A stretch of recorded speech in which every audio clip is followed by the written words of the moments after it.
Hello and welcome to Norfolk Newsline. I'm Pearce Hume. In today's programme, a UEA graduate from Ukraine shares her experience about living in a war zone. Fuel prices skyrocket as the demand becomes unmanageable for local petrol stations. And Jack McLean joins me in the studio to discuss the Norwich vs Chelsea match tonight. But first, shocking footage is emerging hourly from Ukraine as the war intensifies. Here in Norwich, there's been a strong local reaction to it, with protests across the city and the university. There are many people connected to the crisis, including YEVHENNIA SUBBOTINA, a UEA graduate who is currently in Ukraine with her family. I spoke to her earlier today.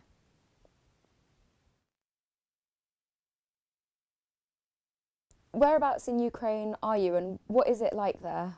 Well, currently I'm staying at my parents' house in Novomoskovsk. It is a small town near the Dnipropetrovsk region. And Dnipropetrovsk is located in the central part of Ukraine. It's safe, but the thing is that we even see the rocket several days ago. We see the rockets that were like coming from other city near our house roof, and we have heard it. And also quite often we heard the siren, so it means that we have to go to some shelter, which is a safe place to stay. But frankly speaking, here in a private sector, in a countryside, we don't have such shelters, so we just stay in house inside. Almost everyone is preparing for the worst scenario here, I would say also.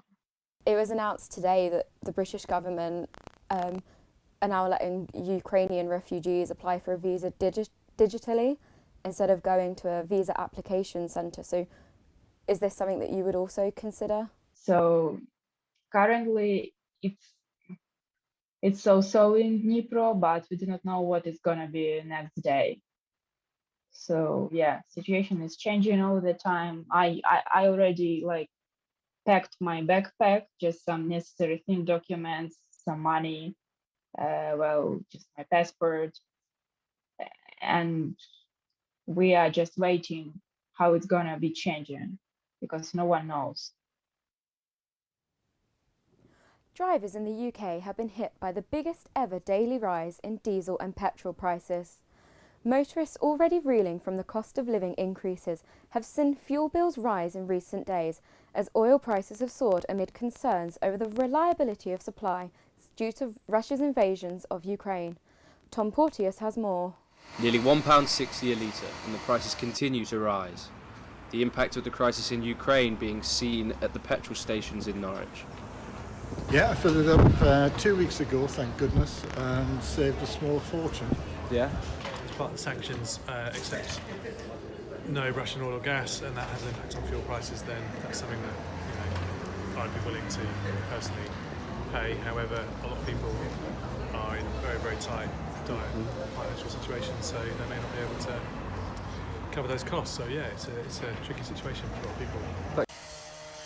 Campaigners like Fair Fuel UK are asking the government to cut fuel duty, saying high prices are crippling small businesses and low-income families. Before the Ukrainian crisis started, we were on round about 140 to 145. So the Ukrainian crisis is probably putting something like 30 to 50 pence on the litre. So that's the issue there. But before, the reason why it's gone up in the last year is simply because of demand and the speculators and the fuel supply chain wholesalers ripping off us at the pumps. Now, I want to make a big point here. But it's not, don't blame the garage owners or the independents that run anything. They're on small margins. It's further up the fuel supply chain. In regard to this, a government spokesperson has said, "We recognise the pressures people are facing with the cost of living, which is why we are providing support worth around £20 billion this financial year and next to help." Tom Porteous, UEA Journalism. John Lewis announced it will pay all partners a 2% pay rise to assist with its employees, with the UK inflation rate of 5.4%. Thousands of staff members and customers shared their stories after a worker-led petition. John Lewis said, "Our partners, like the whole country, are facing a cost of living squeeze. We believe that this is the right time to pay the voluntary real living wage nationwide." It was International Women's Day on Tuesday, but did you know that it's actually International Women's Week? Our reporter, Alice Pritchard, has been out talking to people in Norwich to find out which women inspire them.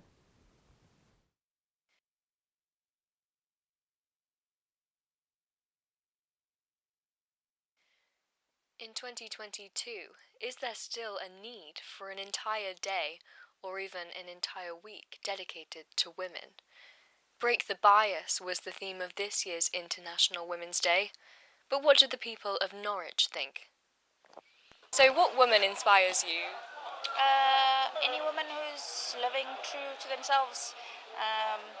We've been taught a lot by our parents and society, and anyone that's living their truth. Those are the type of women that I look up to. Probably my mum.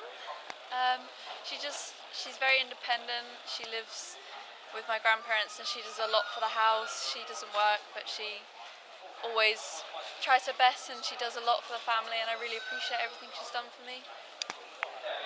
Mine's probably also my mum. She's just done a lot for me. She's always there. She's pushed through a lot of hardships in her life as well. And, didn't start off very well, but she's really made it recently. She's starting her own business, trying not to live off what my dad does as well. She's just a big inspiration. And do you think that International Women's Day is important? Yeah, it's important because we give value back to some women that I believe they need it as well, some recognition of what they're doing. I think it gives us recognition, but I think every day should be Women's Day.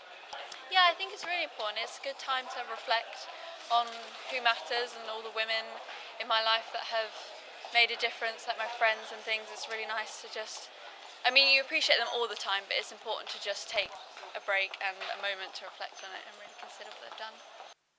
The social media posts under the hashtag International Women's Day demonstrate the unity and support that women have for one another. Alice Pritchard, UEA Journalism. The number of e-scooters in Norwich is doubling from this spring. Figures show 9 people were involved in accidents in the city between June last year and Christmas. But the County Council say the benefits outweigh the negatives. Pearce Baker reports. Love them or hate them, they are here to stay, as 250 more e-scooters are being added to Norfolk. This could be due to the fact it will remove 34 tonnes of CO2. It's good, there's never enough of them, so yeah, it's good. Well, I would have used my car today if I hadn't got an e-scooter, so it's good for the environment, it's good to get some fresh air. They're fun. They're fun. I'm concerned about it.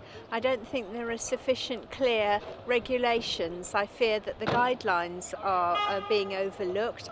I think they're good, but I think they can be a bit dangerous maybe. Requirements are put in place to help people be safe on e-scooters. For instance, you must have a full or provisional UK licence, cannot be under the influence of alcohol, and only one person using them at a time. Also, helmets are recommended. Norfolk County Council tell me that so far there's been a very good safety scheme and that not many accidents have happened, but they will continue to monitor this. They also said how the e-scooters will mean less congestion and better air quality. Pearce Baker, UEA Journalism. Football now. Norwich are having a torrid time at the moment and sit rock bottom of the Premier League table. To make things worse, World Club champions Chelsea come to Carrow Road tonight. We have Jack here with more. So Jack, talk to us about Norwich's chances. Pretty slim, if I'm honest with you, Pearce. It's not looking good. Norwich are at 6 games and they haven't had a win, which is bad. But, they are sitting bottom of the table, 5 points adrift, with teams above them having games in hand. Chelsea come in good form, sitting in 3rd. I actually spoke to Donovan Blake from ITV Anglia, the sports editor, and he told me how they think they're going to fare this evening. Difficult is the phrase. I mean, the last game was against Brentford. Everyone thought that was going to be a game that they needed to win. and they didn't they didn't win. In fact, they were 3-0 down before they actually replied. I know it was a bit of a contentious game because of all the VAR things. But Chelsea are a different proposition altogether, still chasing trophies on 3 fronts, the FA Cup, the league as well, even though the league seems to be out of their distance, and also Europe as well. And bearing in mind the strength that they have in the squad, I think it could be a very difficult night. Sounds like a tough ask then, Jack. So what is the news on the Chelsea side of things? The game has come on a momentous day for Chelsea. So the UK government today have put sanctions on Russian billionaire and Chelsea owner Roman Abramovich. So this means that Chelsea owner was identified by the US government, and they said that he has been associated with a person who or has been involved in destabilising Ukraine and undermining and threatening the territorial integrity, sovereignty and independence of Ukraine, namely Vladimir Putin, with whom Abramovich has a close relationship for decades. So what do these sanctions actually mean? So basically, Chelsea can't sell any more tickets. They are in financial disrupt. They can't buy any players. They can't sign new contracts. It really, really throws everything up in the air for Chelsea. But this means that Norwich may be able to take advantage of it and get some points on the board. Thank you, Jack. We'll have to see how Norwich do tonight. So, a hotel in Sherborne Hotel in Attleborough will appear on 4 in a Bed programme next week. The team at the hotel will also travel to Loughborough, Derbyshire and Clacton-on-Sea during the week-long competition. Pauline Lay from the hotel told us it was definitely an experience which will make good telly. Burnham Market in North Norfolk has been named one of the most beautiful villages in the UK and Ireland by an international travel magazine. The village was ranked 15th on the list and was congratulated on its red brick houses, colourful windows and the old-fashioned shopping offered by old stores. And finally, the Norfolk Makers Festival returned to Norwich for a fortnight of vibrant, collaborative events. Our reporter Lauren Aarons has been down to meet some student contributors and Norfolk royalty. Over the next 2 weeks, tens of thousands of people will be walking through the doors here at the Forum. It's the Norfolk Makers Festival. It showcases work of Norwich's artists, and also contributors are welcome to come in and just create pieces off of their own back. I've been speaking to the organiser and also some NUA students that have showcased their work here this year. Fashion students at the Norwich University of Arts won a chance to exhibit their handmade shawls. I'm incredibly proud. A huge confidence boost when you go into something like this. Then you don't expect, especially so early on, and to have it brought into somewhere so public is absolutely fantastic. The festival has been running for 7 years, but due to the pandemic, this is only the 6th year that it's been put on. It's all about people having a go. It's all hands-on and touching and feeling, which of course we couldn't hold that during the pandemic. So yes, we're back in full strength. There's loads of things for people to do, for people to have a go at, lots for them to look at too. So we're just really happy to be back. One of the big draws of this year's festival is a knitted replica of the Queen's Sandringham residence in Norfolk, created by the woman known as Norfolk's Queen of Knitting. Just over 2 years ago, when I knitted the main house, which I was just going to knit the main house, but then after displaying that here at the Forum at their festival that year, I then went on to build the others because we went into lockdown, so I thought I might as well carry on and knit more, which I done. How do you feel about being known as like Norfolk Queen of Knitting?